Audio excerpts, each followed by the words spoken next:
Yes. Get up, lot on your tamlo. That's the good Madonna. Look at home. Scríobh head air. We're on the jarter. Nach will a Clár now with him.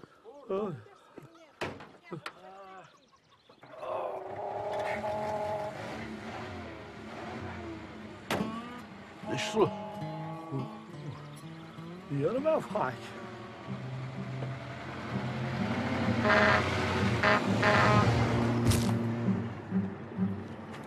Sam, Joel.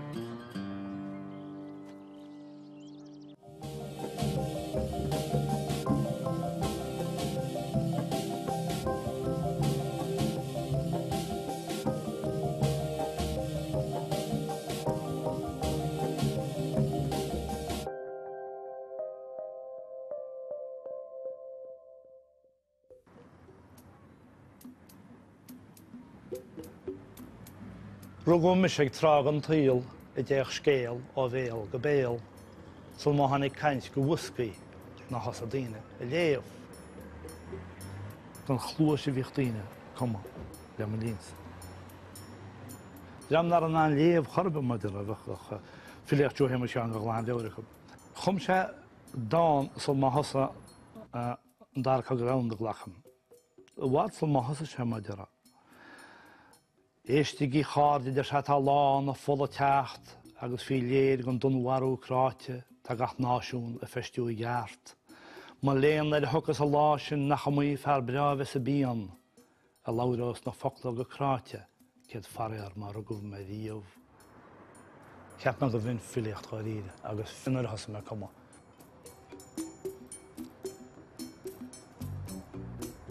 Bhealm sin is agla berte scíb agus scíoscúpla ceann á réid agus cha sé nó tála mar catú an Gaeil an lára choúnta.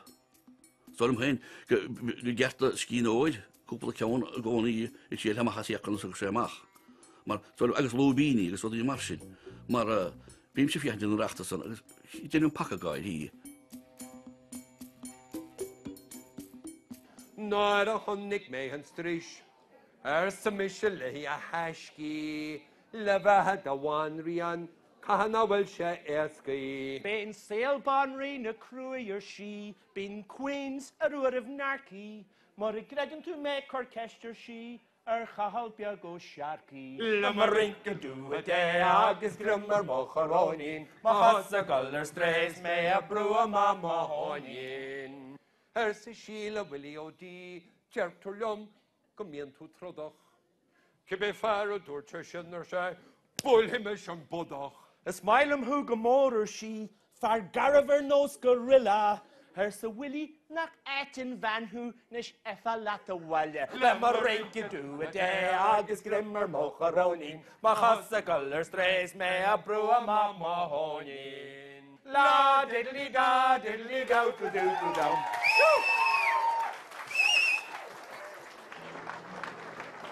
Scríobh in Phár tugan net. Is tá go dosnaí an ré ar an scríobh agus Just brí leis dó, yeah.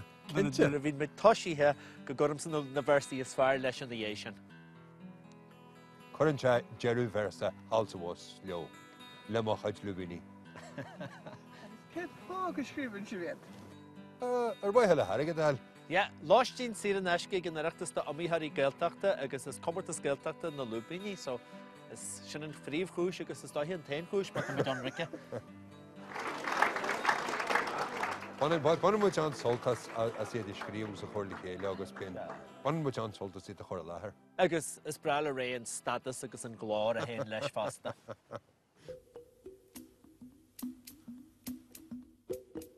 An bhfuil áit san achrú seo tá tarla, bhfuil áit go na lúbíní, bhfuil áit go na hagalibh berte. Cinnte tá, agus tá séisiú le Denvir.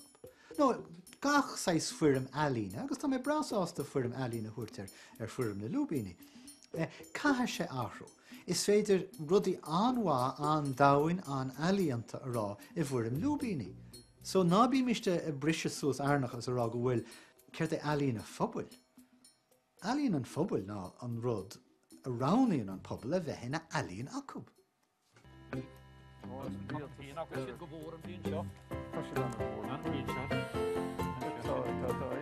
Is mála an dáin seo, le chum líon prót an dáin seo.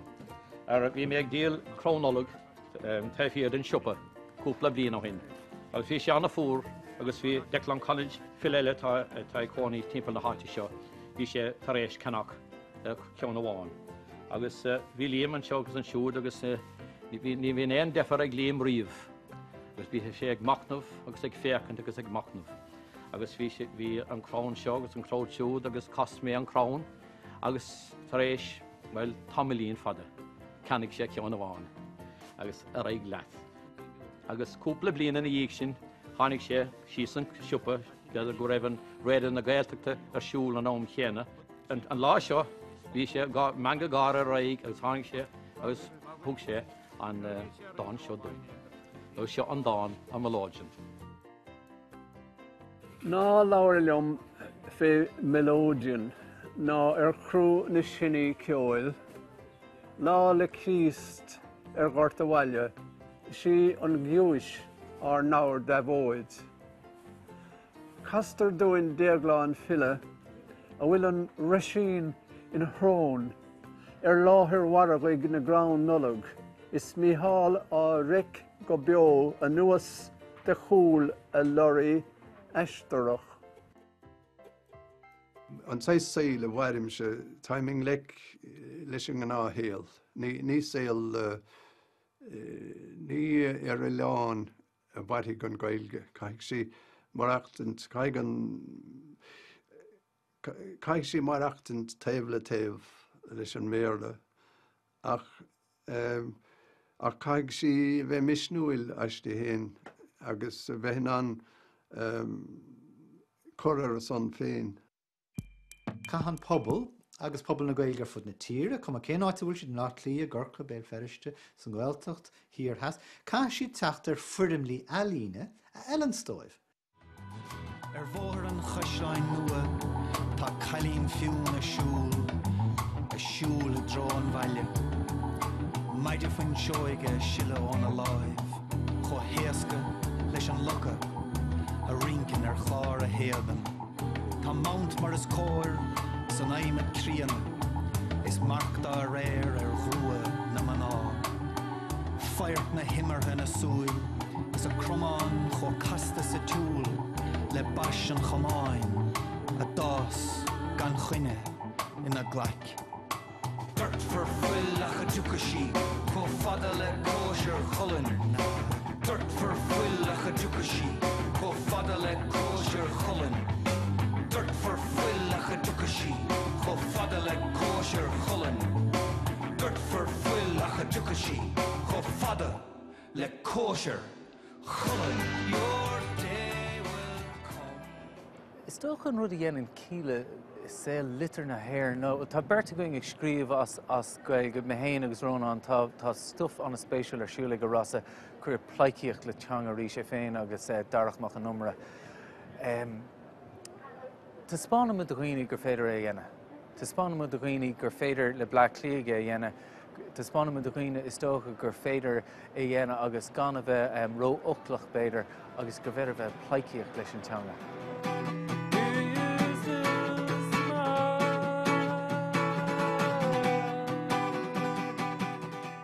Scéal an amhráin ná, bhí fille im lá clí aber demlíonn ó hen patíirní agus scrí sé leabhair faoi scéal a bheithe The Moon on My Back.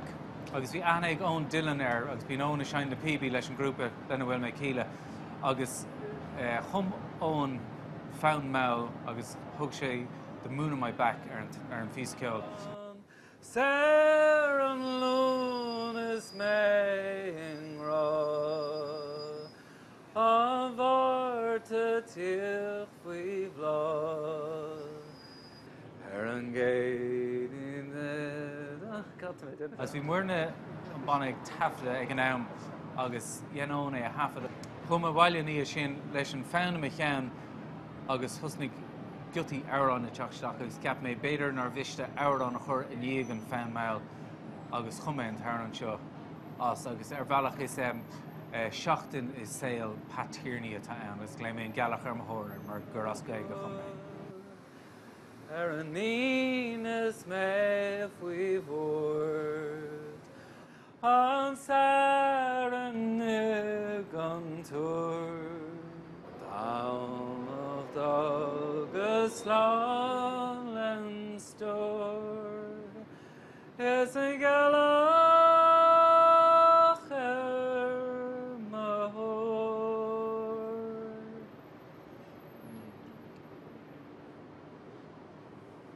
Bhí Gaeilge phlásta go bheirt gun, tí go neamhaide taistil linn, Fríd fear na charna sa gel tráhain, agus chailmuid argaid Gaeilge a hynny'n láhain. Dólam is a Gaeilge vin, fadú da sios, fadú da sin, nuair a diafra ma hir wal go dé fadú, dúirtid nach Ropólin is a bí acú. Eolas Eolas an bio, cechfuig Gaeilge lauert níos mó, Stialtaín rud a wacadeo ach a Gaeilge chuna mar a cinne laid dar nó. Sa misil le dochtar láhain, tá pian orm hí sa miscada man, beléir tú hin ar heig sé me, dúirt se bananús na bhríste agus teispanna.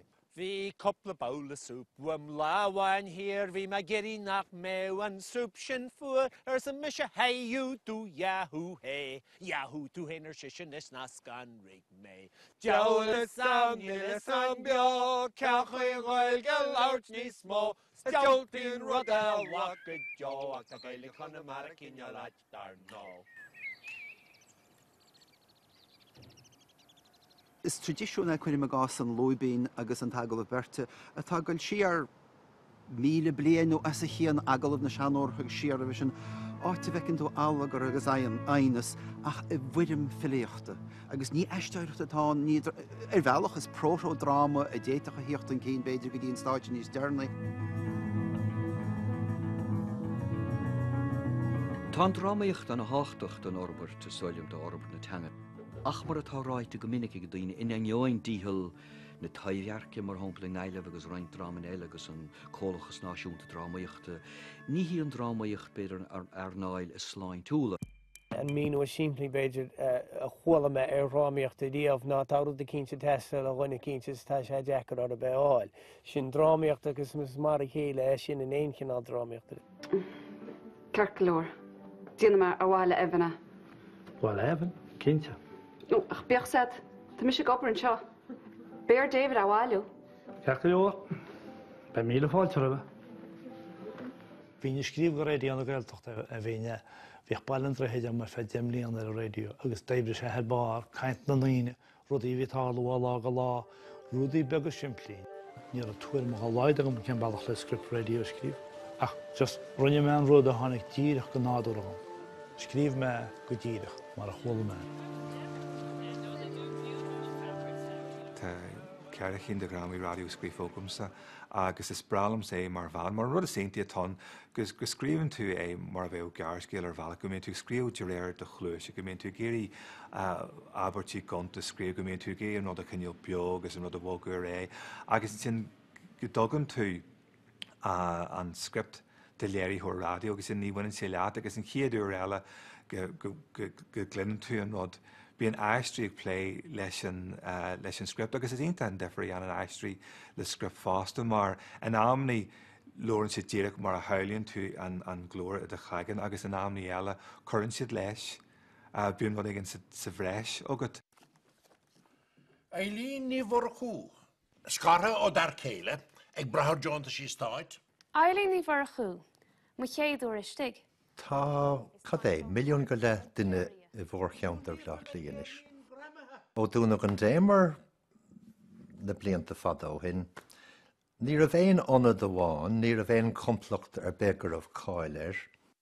Tá mé cinse dearafa go luch féchanna de grámí Gaeilge im leach lia ach teachtartha ar bhain rialta agus iad a chothú agus iad a bhela. Níl sé sin a dhéanamh ar chúisinaí nach muinn le drama amháin nó eile ach leis an sínam lán.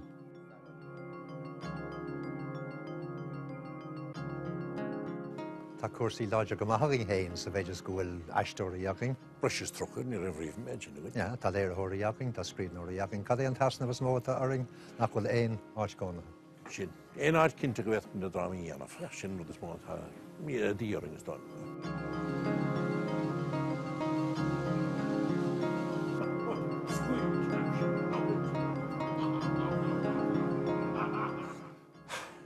Bhí an táling nuair bhíon mintón, mar bhí áit cinnte goin ó bhlíon go blin, sin nimhar a héan. Ach tá bheith áite goin cinnte ó bhlíon go blin le bheith go drámaí dhéanamh, go bheith caiid an éigeanta buint leis. Sin rud is fearr is táil déit an táil buint.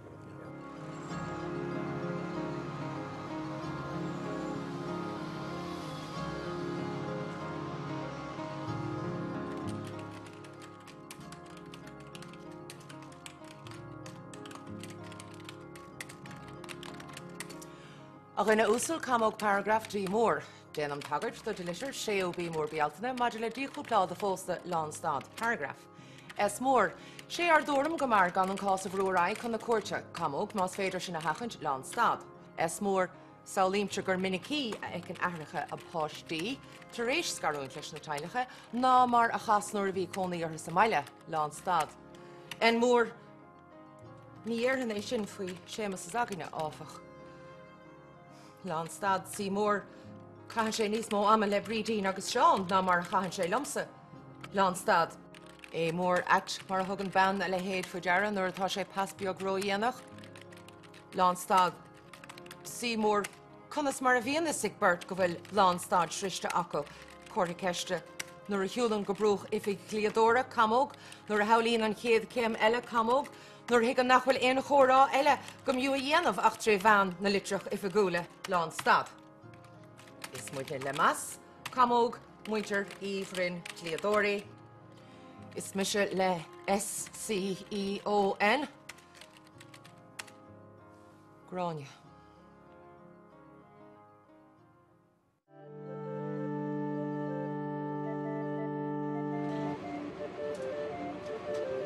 Cuoinnig ar feadh go bhfad nuair a chnoic loch na Gaeilge ar féin ar an Scáileán, is daoine eile dhéanana scanáid an is tócha gur cheirta rá na fecadar iad féin riamh mar ní rábhad arán, inis tá loch na Gaeilge déanana scanáin agus dá bhrísintá siad á léirú héin mar atá siad.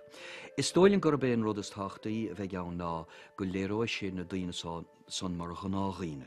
Ó hebh na scríbhneoireach de begar scríbhneoirí na Gaeilge, begar a scilene agus clis nó a ghabhlam. But this is a Claudia Mazel. Sophie, conas a bit for the get machine ra. This epic gra. So ra. You're it. Achahi, pan me geri laut latsa. Maar you'll learn gomen raviachten? Shavas just. The Sam skip the earth. Eid. Eid? Du itzelish. Dirach maar goed bochelansing eid natsa. Sophie. Le blianta be go nuas go háir le TG ceir, tá go leor gon inneamh scríbhneoireachta maidir a chuirí deo scríbhneoir scripte, agus tá fás mór a sin, agus tá go leor daoine i scríomh gon teilifís, daoine nach sála fá an scríbhneoireacht lob a chorbe. Tá sé seo an-difriúil ó bheith scríomh a éonar i pléile úrscéal nó gearscéalta. Go minic is mehel i bhíon le chéile is na cuasaí seo, ó hí ras na rón, bín fearnán, bín treoir tuchaí dómh. Bín srianta chur arab. Dígann tú bín an ráitiú lob cum de scéal ach fágann cearta sé lár, nó diontíiste go na bailí seo é sa siomra seo. So dá rí sin tá go leor srianta i baint leis an ggináil sin scríbhneoireachta. Ach san nám chéanna fáilminn tú bheith gobar le mehel agus bín súil chéir a chuineáil bheith chu scríbhneoireachta.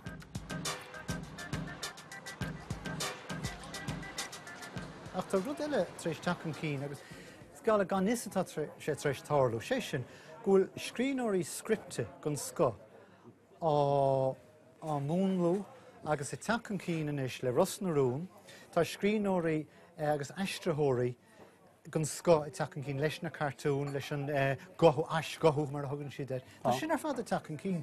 Agus tá saibhras seo á chruthú sa Gaeilge ar bhealach nach bhfuil rótha léir. Ach nuair échas muid siar se gan cúpla bliain, tar muid baite is réamhlóid tanna é se. Gúil an Gaeilge go chur in idirúint gon teilifís ar bhealach có iontoch, có acmhainneach, có finiúil. A cén túnach ar atá ag na forbartí seo ar a bhacail scríobh ar a focail atá a rinc ar Phár más manad. Well, éon áite nárdítar na caidáin, tá sé go maith. Má chuirtir na caidan sa má ardítar na caidan ina réimseir be ba na caidan an nárdú in nach réimse. Agus tuis go bhfuil rudí chu slachtra sin a dhéanamh ar a teilifís. Brahamse mar scrín, tá dúlgas ormsa bheith chu slachtra ceanna leo.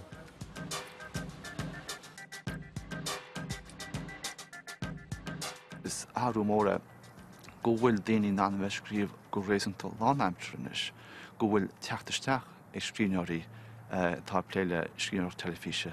B'éidir nach é an chéadrá bheith chacapé ach ar leid cílann siad go ná bheith scríomh go rééisanta láimseartha go bhfuil méideáide ebre an nó choileh bliain agus is áú móra seo. Agus bíimte súil láigen mar ar an deamse tá tasí maithe scríomh an teilifís. Go méidir go dúris go scríbhneoireachta céim eile go dasí scríomh drámaí táiste beidir, drámaí raidió, beidir úrscéalta, beidir gáiscéalta. Fáide, go mágad tóga córa sin. Tá sása cruthaileach le fáile san obair, mar sin dúchláin ná an rud a chur trasna bhéalach a thiúras an loch féchan de leat ar a toras. What it tú far? Go dé? What it tú far? Fáhan tú freisreagart ach go cháidir a teilifís an skipui ar a rud a rinne tú, seachas a scríomh a leabhair bheithe fáide go bheice céir dear a cúpla léir bheitstóir.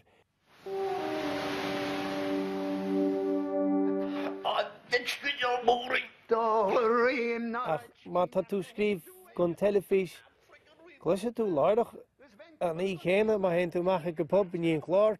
No cén deála tá go ort chorar bet. Alla bhí bhí sé cappa go podíú bailí bhí á. Ní litríochta scríbhneoireacht an teilifís. Scríbhneoireacht an teilifís is scríbhneoireacht an teilifís. Agus ní tú caintlas ar hebhras teangan.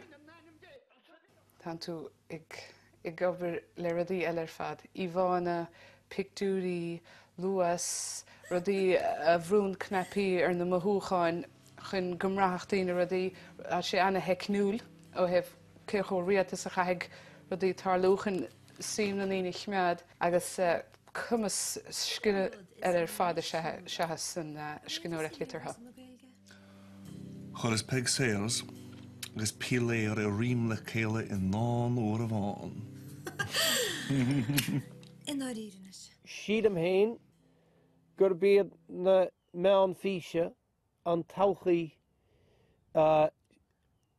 gháin i leog in éon seanga, sílam ní cheapan ghfuil ré an léthireachta thart ná tá de mar ré ach sílam go bhfuil áit lárnach ag a scáileán más scáileán a ríomhare, scáileán a fónpóg go beag, scáileán na teilifíse a scáileán mhór. Céim hain, chuid tháinig tú? Mis sem mar het Frenchies. Was je go goede dí an tárt. Mar het Frenchies bhí méla de seamaríamh. Mis se caitríanna fáidín. Chola méíomh a chaitríanna. Cá an híl I deach ma héin áil ón meú.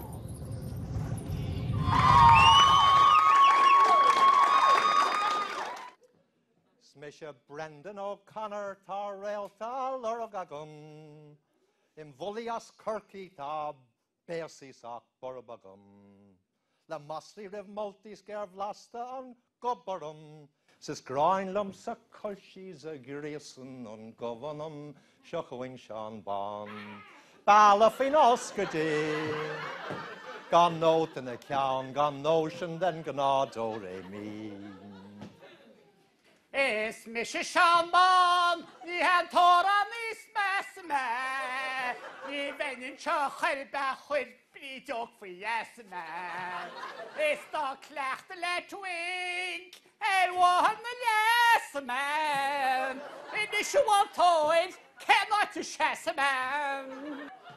Hónaí muid neamhar an bhí, dúd a hacalbach. Couldn't give a, oh, will you go, Lassie, go like a wild rover? Chirpy, chirpy, cheep, cheep. Well, ja, airí as a grágur a chun tú peantam ceanarum. Tá mo glór airí ar mar tam corsa tro hanarum. Cén fá go bhfuil éisteach le sexpack ó seanarum. Agus Kelvin Klein brístí do cheangol. Mo bheanarum. No bin é seán bán, báil a faoin oscar dí nó go mu chean, gan nó sin den gnádó réní.